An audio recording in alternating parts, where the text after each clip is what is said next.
وہاں پر ساری چیزیں ہوں گی، اس روشنی کی برکت سے بندہ ترقی بھی کرے گا، دولت بھی اس کے ہاتھ میں آئے گی، حکومت بھی اس کے ہاتھ میں آئے گی۔ مجھے تاریخ کی روایت یاد آتی ہے، حضرت سلیمان علیہ السلام کے دور میں باقاعدہ اللہ کی جانب سے ایک فرشتہ آپ کی بارگاہ میں حاضر ہوا، اور حاضر ہونے کے بعد باقاعدہ فرشتوں کے ہاتھ میں کچھ تشت موجود تھے، جیسے سینی وغیرہ ہوتی ہے، باقاعدہ وہ چیزیں موجود تھی۔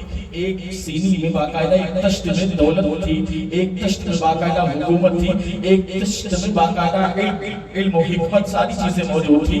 سب سامنے پیش کیا گیا تو حضرت سلیمان علیہ السلام کو اختیار دیا گیا کہ آپ ان تینوں میں سے کسی ایک چیز کو پسند کر لیں، یا تو آپ دولت کو پسند فرما لیں، یا تو آپ حکومت کو پسند فرما لیں، یا تو آپ علم کو پسند فرما لیں۔ حضرت سلیمان علیہ السلام کی نگاہوں کے سامنے ساری چیزیں لا کر کے رکھ دی گئی۔ ایک تشت میں دولت بھی ہے، ایک تشت میں حکومت بھی ہے، ایک تشت میں باقاعدہ علم ہے، تینوں چیزیں رکھی گئی۔ حضرت سلیمان علیہ السلام نے تینوں میں سے ایک چیز کو پسند کیا۔ جانتے ہیں وہ چیز کون سی تھی؟ وہ چیز علم ہے۔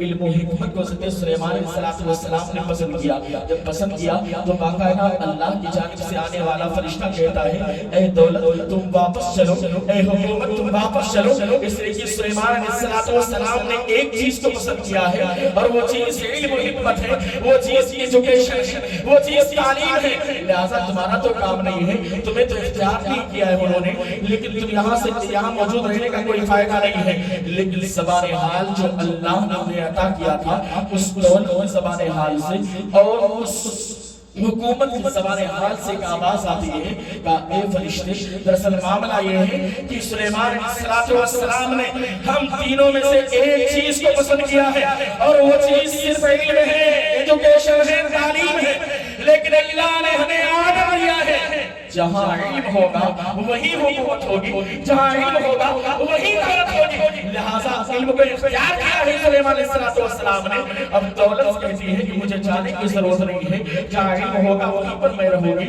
اور ساتھ ہی ساتھ حکومت میں بھی زبان حال سے آواز آتی ہے، جہاں پر علم ہوگا وہیں پر میں رہوں گی۔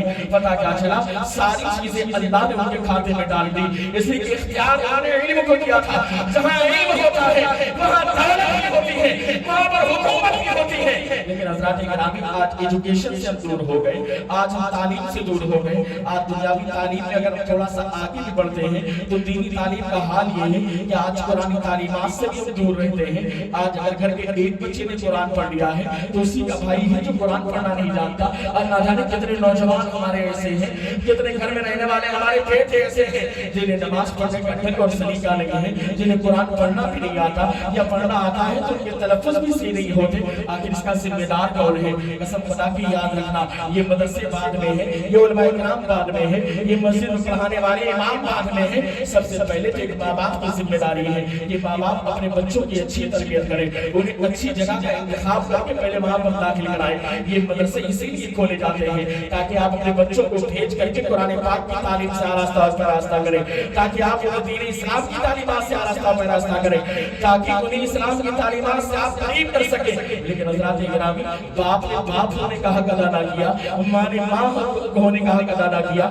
آج کے اس پرفتن دور میں جب یہ معاملہ یہ ہے کہ آج پوری دنیا کی تنظیمیں کوشش کر رہی ہیں کہ کسی طریقے سے مسلمانوں کو ان کے اس مسلک سے اور مذہب سے دور کر دیا جائے، کسی طریقے سے جس کے ہاتھ میں دامن مصطفیٰ ہے اس دامن کو چھڑایا جائے۔ اور یاد رکھنا، ابھی تو معاملہ یہ ہے کہ صرف طریقہ ہم نے چھوڑا ہے تو معاملہ یہ ہے کہ ہم پستی کا شکار ہے۔